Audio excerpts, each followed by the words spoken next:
Storytime from my bedroom. I ain't even in the bedroom. Y'all forgot to change over. Well, come on in this room. You guys, I'm back again with the same outfit on, baby. I told you I'm getting content together. Don't judge me. I changed my clothes after this. You guys go ahead and subscribe to the channel, give the videos a thumbs up, click the bell for notification, and share with somebody else. Pew! You can afford it because it's free. Come on in, you guys. So, if you watched the You Say What show, I had mentioned something about sex trafficking. I never told you guys this story. Okay, so here's the story. So my son, my youngest son, well, his name is Mello. My youngest son used to go to this school, and there was another little girl that used to ride the school bus with him. Now, we lived on one street. She lived probably about 4 or 5 blocks down from where they would get off the school bus. So she had to walk 4 or 5 blocks up in order to get on the school bus. And so she had to walk 4 or 5 blocks down to get home. Now, mind you, we lived in the hood. So when you would go to the corner where the school bus let you off at and walk past, walk the 4 or 5 blocks down, there was mass people that used to hang outside. You had drug dealers, you had the thug boys, you had kids coming from the daycare, coming from other schools that was in that particular area or what have you. And so this little girl mentioned to my son one day that she was scared to walk home.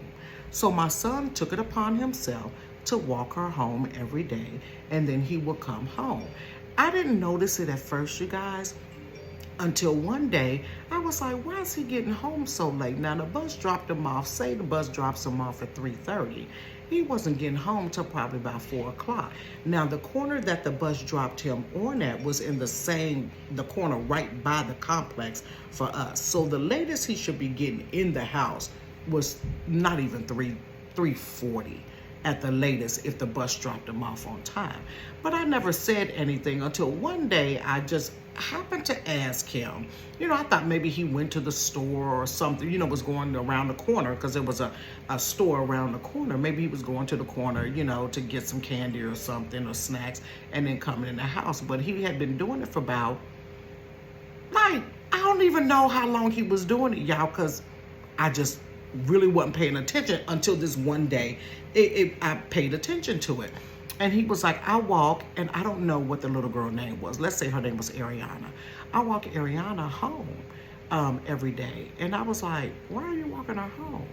And he told me, well, she's scared to walk home. And I was like, why is she scared to walk home? He was like, I don't know. She just said that she was scared to walk home, so I walk her home every day. And I'm like, okay, so where does she live? So she lived behind a school that he went to prior to him going to middle school. It was a Catholic school, so she lived in these apartments back behind the Catholic school. And I said, okay then, well, that's fine. Did you ever ask her why? He was like, no, I just walked her home. So come to find out, in the process of him walking her home, him and her started liking each other, and they called themselves dating or girlfriend and boyfriend or what have you. So they're on the bus one day, and my son Mello's talking to some other girl, so she kind of get mad at him and jealous. And so that particular day, because she got mad at him on the bus because he was talking to another little girl, he was like, she didn't ask him to walk him home. So he was like, he got in the house, and I was like, you're here early, did you not walk Ariana home? He was like, no, she mad at me because I was talking to somebody on the bus, woo, woo, woo. And I'm like, okay. So in the morning time when he would go to the bus stop, the little girl wasn't there. Okay. And so maybe, kids get sick, don't come to school that day. The next day he goes to school, she's not there either. So this was on, maybe that had to be a Thursday, and then she didn't come to school Friday. Sunday night, I get a phone call from this lady. And no, I take that back. I got a phone call. My son got a phone call from this lady. And this lady was Ariana's mom. And so Ariana's mom asked to speak to me. And so I answered he came and gave me the phone. He was like, she want to talk to you. And I'm like, who is she? He was like, that's Ariana's mom. And I'm like, Okay, so I'm thinking maybe the little girl got mad, and said, that she, whatever. I thought it had something to do with being connected to Mello, but I got on the phone with the lady, and so she was like, my name is such and such and such, and what's your name? I said, my name is Sherry. How you doing? She was like, well, Mello and Ariana are friends. I said, yeah. She was like, they were girlfriend, boyfriends, or whatever. And I said, yeah, I understood that, or what have you. She was like, and Romelo's a really nice, boy. He's come over our house before, so he would walk her home and then like sit in her house for like 5-10 minutes and then come on back up the street. And I'm like, okay then. She was like, I want to ask you something. And I said, okay. She said, has Romelo talked to her? And in the last few days? And I said, no.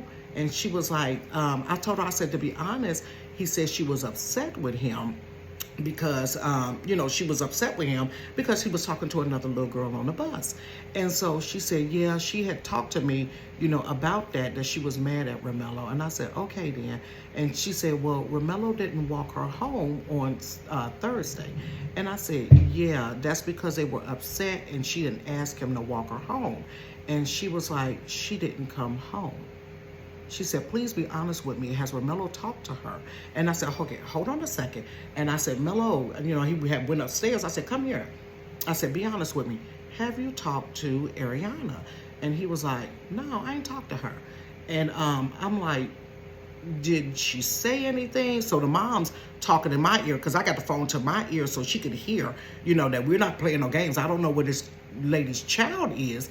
And so I said, have she texted you? Have you talked to her or anything? He was like, no. And then, so the mom was like, ask him, what were they, why was she scared to walk, why, no, not why was she scared? Why did she initially want him to walk her down the street? And so I asked him, I said, remember I asked you, why did she want you to walk her down the street? And he was like, yeah. I said, and you said at that time you didn't know. I said, did she ever, anytime after I talked to you, explain to you why she wants you to walk her down the street? And he was like, yeah, she said she was scared. And I was like, scared of what? And I'm thinking she's scared of the kids that's coming out of the other school that's around the corner. It's a bunch of kids over there. And that group of kids was like ages, was at school 9 to 12. So they were in upper school. And Romelo and her was like in the 7th or 8th grade. And she was, so Romelo told me, he said, she says that some of the guys say something to her.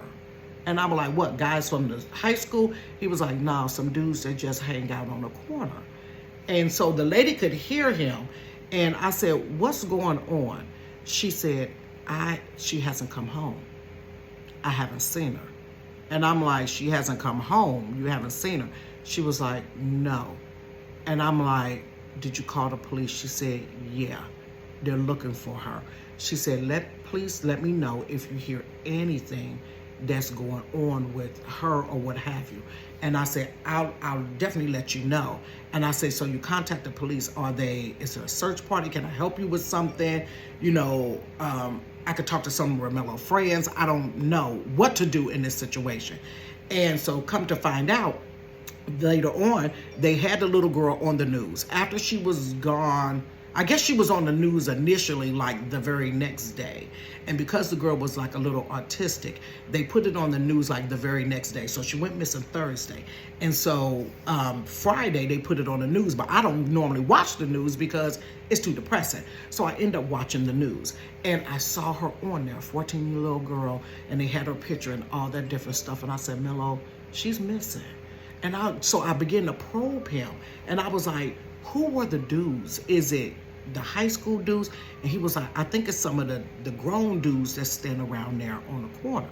So she went missing on Thursday, Friday, Saturday, Sunday. That Monday, they found her. They found her. Mind you, pause here. I work at the county. So I go to the county, and at the county that the part of the county that I work for, there was always sheriffs there. There were sheriffs at the checkpoint when we would use our badge to get in, and there were sheriffs throughout the building. So I was cool with a couple of the sheriffs, and I asked them, I said, a little girl went missing that I know.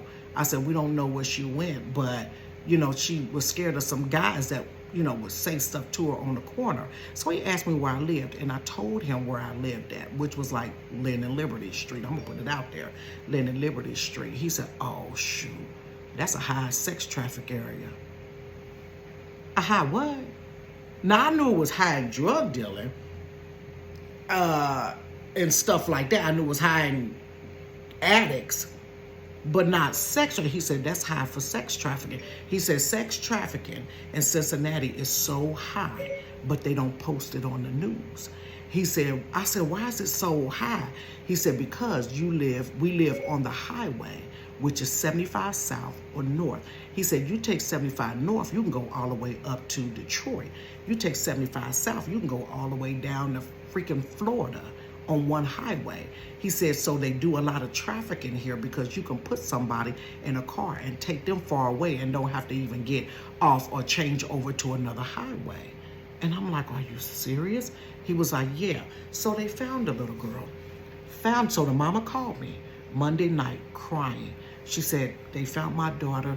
They found her in a house with some other little girls up the street in this house that was for sex trafficking. The police officer told her, you're lucky. He told her lucky. I say blessed to have found her when you did.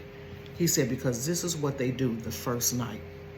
The first night they take them, they drug them. Second night, the first night they take them, they drug them. Second night, they sleep with them, turn them out. About the third night, they put them in a truck and they take them up the highway. And he said, if they would have been past this time, I could almost guarantee you never would have saw your daughter again. I said, oh my God. So I'm looking for the updated story on the news. I'm looking for the updated story. Y'all, there was no updated story on the news whatsoever about drug trafficking by 2 schools. Mind you, there's 2 schools that's in that area. So the mom, when she got the daughter, they took the daughter to the hospital. She had to go through drug rehab, because they had drugged this little girl. She was autistic, you guys. They had drugged her. And the little girl began to tell them what happened. The guy, I don't know who the guy was, but he had been saying, look, you're so pretty, when she would walk by. Hey, come over here with me. He was saying little stuff to her when he would see her. He knew her routine, but she didn't know that maybe if somebody's bothering you on one street that she could have cut through our buildings and got home. So she just knows to go straight down the street and turn the corner and I'm home. She didn't think if somebody's bothering you, maybe you take a different route or cross the street or something like that so they won't bother you. So for a while, he had lightweight been grooming her. Like, no, not grooming, but vetting her to say, you're so pretty. What's your name? What school you go to? How old are you? He couldn't get through to her. He had a girl that was about 14 years old that went to the school across the street that he had befriend her. And so the little girl befriended her on the behalf of the grown man. So the little girl that befriended her knew where she lived at. So the little girl would come to her back door, text her, and be like, come outside, we outside. Now, mind you, let me pause there. The mom was a 911 operator, and she worked third shift. So when her daughter would get home, she would be up sometimes she wouldn't be up, but she knew, she would probably hear her daughter come in, and that's it. So you work a third shift at 3-something, you still trying to, sleep, or you done went back to bed, or whatever the situation was. So go back to the story. The little girl would text her, come outside in the back and let's talk. So they would go back there and they would do talking or what have you. So when Romello would end up walking her, when she got to the point where she had Romello walk her to home, the man left her alone. So that's when he recruited the girls. So you got girls recruiting kids. You got girls recruiting kids. I don't know if this girl was part of the sex trafficking, like physically, or he was just paying her to do it. And then he would put those girls in sex trafficking because this little girl went to the school. So this particular day, the little girl texted her and said, now mind you, her and Mello mad at each other. So the little girl texted her and he didn't walk her home. So the little girl texted her, told her to come out back and let's go for a ride. Her mama upstairs sleep. The little girl go outside, get in the car with the same man and the little girl that she was friends with. And put her in some house. Y'all, the house was about 2 blocks up the opposite way from where we were. And they found other little girls in there. And y'all not gonna put that on the news and let people know, be on high alert, because we in a high sex trafficking area. Y'all, I lived in that area for like 10 years. I never knew it was high. I knew drug dealing. I didn't know sex trafficking. That they was vetting kids. You know how many times my kids walked around, my daughters walked around to the store and then think, and at this time, little boys. It ain't just no girls, it's girls and boys. So I'm like, what in the world? They got the little daughter back. The woman told me, I checked up on the lady. How was she doing? I asked Mello, did she ever come back to school? He said she never came back to school. The mother did I contacted the mother. The mother told me that after her daughter gets out the rehab and she gets her some therapy. Now, they were not from Cincinnati. They were from New York. She said, I think Syracuse. They were going to move back up to Syracuse, New York. Sex trafficking, 1 street over from where I lived. And nobody on the news came back to report that this girl was found and that other girls were found with her. It was a high profile because these were I believe it was low income children. You really don't care. It ain't that important. If it was important enough for you to put it on the news that she was missing, then it should have been just as important enough to put it on there that she was found and how she was found. Heck, put the house on the TV, something, so people would be aware in that neighborhood, and they didn't. So that's my story for my son about his little friend that got caught up in sex trafficking. School is starting back up. Talk to your kids, talk to your grandbabies, talk to the neighborhood kids. I don't care, it don't gotta be your kids. Every kid in the world is your kid at some point in time. You never know. You see somebody doing something to a kid, I'm stepping in, I'm your mama today. You ain't gonna, treat them like that or do them like that. But be aware of what's going on in your neighborhood and be aware, of times that your kids are coming home. You guys, I missed it.